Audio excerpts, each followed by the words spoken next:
Quen é? A muller dos ollos increíbles. Ela é unha escritora magnífica, cunha obra, a verdade que espléndida, moi ampla, moi diversa. Unha obra tremendamente prolífica e escrita nuns límites temporais moi curtos, porque estaríamos falando prácticamente da década dos 90. Tivo unha relevancia fundamental na poesía, pero tamén noutros xéneros que precisamente esa faceta poética eclipsou. Tamén é narradora, escritora de textos dramáticos, articulista. Unha artista total, unha muller absolutamente polifacética. Creo que era unha persoa preocupada, unha voz literaria preocupada pola xustiza coa muller, pola xustiza social. Unha persoa que buscaba ese equilibrio. Non pode ser máis actual, non pode ser máis moderna, non pode ser máis sensible o que está pasando, non? É un manifesto de futuro. De compromiso político, do sermos muller, do sermos galegas, do estar no mundo. Para os días non eran 24 horas, eran mellor 27. Entón, esas 3 horas que todo o mundo as utiliza para dormir, ela as utilizaba para a creación. Ela fai certa a máxima dos clásicos gregos, cando dicían que todas as artes son amigas. É unha persoa inesquecible, na súa figura completa, a muller, a escritora, a intérprete musical, sobre todo tamén a amiga. Unha amiga entrañável desde que a coñecín até o seu prematuro falecemento no ano 2004. Luisa Villalta pervive na memoria de xeito continuo, de xeito moi firme. A sensación con Luisa é que en todo este tempo foi que estaba viva.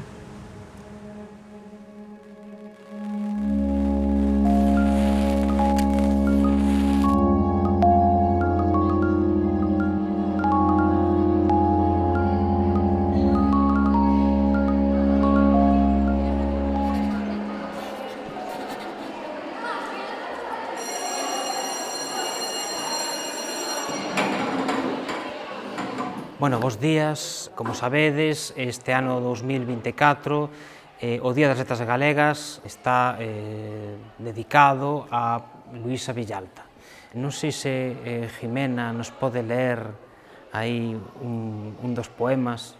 De feito, hai algún por aí que está marcado. Era un artista en todos os sentidos, pero próxima, ademais. E a mí, personalmente, foi unha persoa que me axudou moito porque, bueno, pois eu non era un alumno con unha autoestima moi exagerada, non, e tal. Ela sempre... Eu sempre me sentín apoiado por ela. Sabedes onde vivía Luisa? Non? Non, Luisa non vivía en Sada. Deu clase aquí no Instituto de Sada moitos anos, desde o 91 hasta o 2004, que cando morre. Ela vivía na Coruña, vivía na rúa Vila de Laxe, é dicir, no barrio da Falperra, na Coruña. Estos versos a min me recordan a esa casa na que ela viviu e na que ela morreu, ademais. É dicir, ten unha placa no exterior que pon algo así como o seguinte: nesta casa viviu e soñou Luisa Villalta. O 15 de xullo de 1957 nace Luisa Villalta. Filla de Rafael e María del Carmen, medra nesta casa, a mesma que a acolle na vida adulta entre música e libros, e onde morrerá tamén prematuramente aos 46 anos de idade. Luisa cursa os estudios primarios no antigo colexio da Xosefina, en Juan Flórez, unhas rúas máis abaixo do seu domicilio. Vive unha infancia feliz. Dende ben pequena inculcanlle o amor pola arte e por coñecer o mundo. Na súa formación como música, destaca o papel do seu pai Rafael, un melómano que leva as fillas á ópera dende nenas. En varias ocasións, Luisa sobe ao escenario como figurante. Nas fins de semana, Luisa, os seus pais e a súa irmá pequena, Susana, percorren distintos lugares do país. Unhas excursións que lle permitirán coñecer dende moi nova a súa realidade e tradicións. Todas estas descobertas fican rexistradas nas instantáneas que Rafael, moi afeccionado á fotografía, captura coa cámara.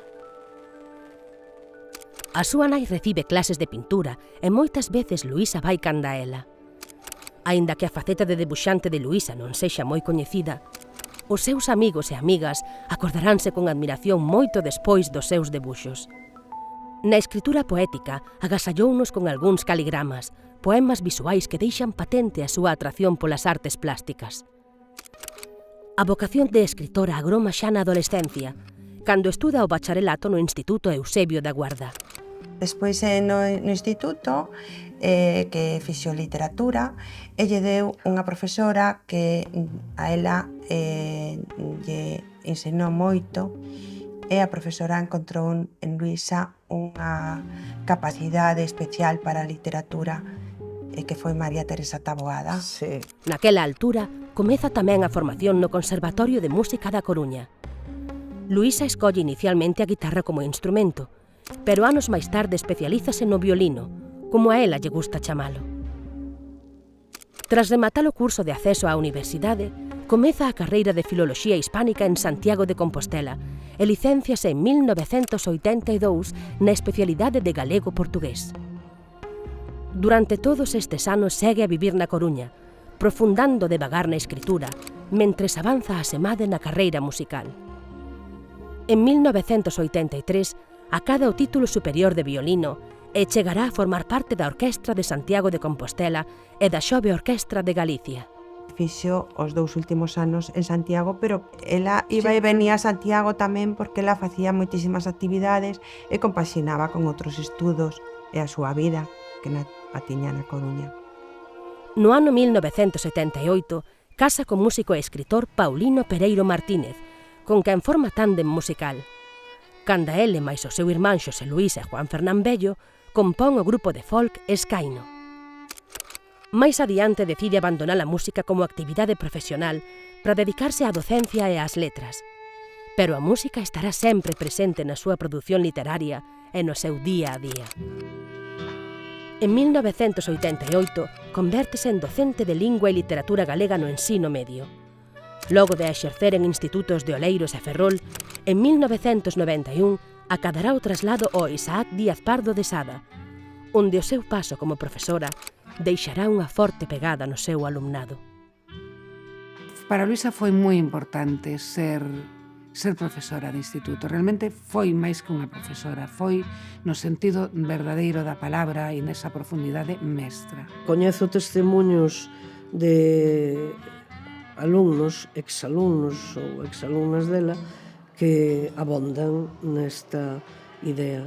Foi profesora no instituto, no IES Isaac Díaz Pardo, de Sada, foi poeta, foi narradora, foi ensaísta, é unha profesora que, eu cóntome entre os seus antigos alumnos. De feito, aquí en Sada somos moitos os que nos lembramos dela. Eu fui un alumno de Luísa con 13-14 anos, foi a miña profesora de Lingua e Literatura Galega e foi a miña titora.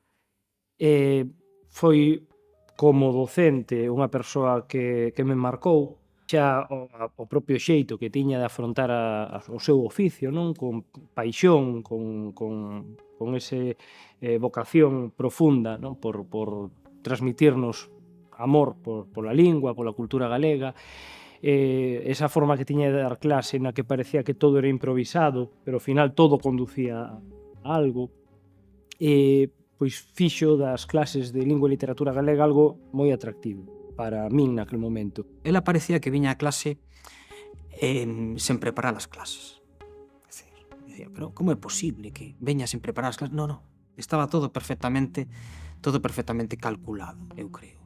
Era un desorden ordenado, diríamos, non? Pedíanos que, obviamente, como estábamos en clase de galego, que intentáramos falar en galego en clase, non? Xa digo, nun contexto no que prácticamente todo o alumnado era monolingüe en castelán.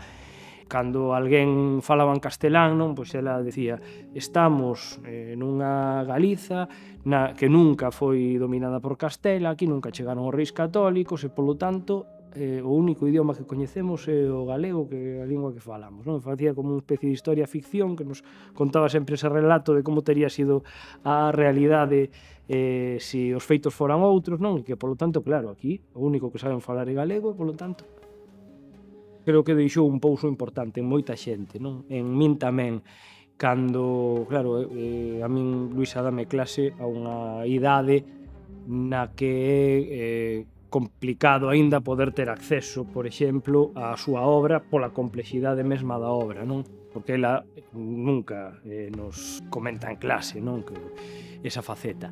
Descubrimos faceta literaria de Luisa, bueno, pois co típico, alguén que busca nun incipiente daquela Google, Luisa Villalta, non? E chega a clase dicindo que a profe de galego é escritora. Era moi pudorosa, creo eu, coa súa obra. Ela nunca nos fixo mención ningunha a súa obra, nin a cousas, proxectos dela. Depois deime conta, por exemplo, que cando ela me daba clase estaba escribindo teoría de xogos. Pasado o tempo, xa con 15, 16 anos, comezo a ler a súa obra, pero en gran medida influenciado por ese pouso que me deixa de querer aproximarme á literatura en galego e á lingua galega, non? Creo que toda a súa obra, a obra de Luisa ten certa dificultade, é dicir, non é unha obra para todos os públicos en xeral, é unha obra bastante intelectual en moitas cousas, un pelín exixente, pero é unha obra que está afincada na realidade do país. A amistade con ela foime abrindo a un montón de experiencias compartidas e un enriquecemento moi profundo. Sí, entón, para mí, Luisa foi unha mestra e foi tamén unha amiga, sí. Para min Luisa foi unha das figuras máis importantes, máis salientables que eu lembro de cando comecei a recitar, porque foi das primeiras que se achegou a min. Sempre digo, non podo dicir que fosemos íntimas nin tivésemos unha relación de amizade profunda, pero sí de amizade e de empatía. Había unha corrente forte, non? De empatía e de química entre as dúas. Eu, despois de acabar a carreira, pois falaba con ela, sempre cando podía iba a ver algunha conferencia, algunha charla que daba, e sempre foi unha persoa próxima. E a morte dela, claro, foi algo increíble, non? É dicir, foi algo totalmente inesperado, Hai unha participación bastante masiva do alumnado do Isaac Díaz Pardo nos actos de homenaxe que se celebran no propio enterro en San Amaro, malia tristeza do momento, o dramatismo, non? Dunha perda tan repentina de alguén tan novo e tan querido pola comunidade do instituto. Ese enterro foi un acto moi fermoso. O acto posterior que se celebra no Teatro Rosalía de homenaxe ao que asistimos rapaces que daquela tiñamos, pois iso, 16 anos, que nos fai ver unha realidade coa que non convives habitualmente, non? Asistir a eses actos, bueno, pois para min marcoume en gran medida. Querería nada máis que ler unhas palabras que pertencen a unha carta a respeito de un libro dela, que é o que me envía. O libro é Ruído, que marca un antes e un despois na súa carreira, na súa trayectoria literaria. Ela di que non sabe a ciencia certa o resultado, mas sí a intención con que foi escrito. Dignidade, respeito, diálogo e acción. Parece un telegrama da súa propia identidade como persoa, como profesora, como activista e como escritora.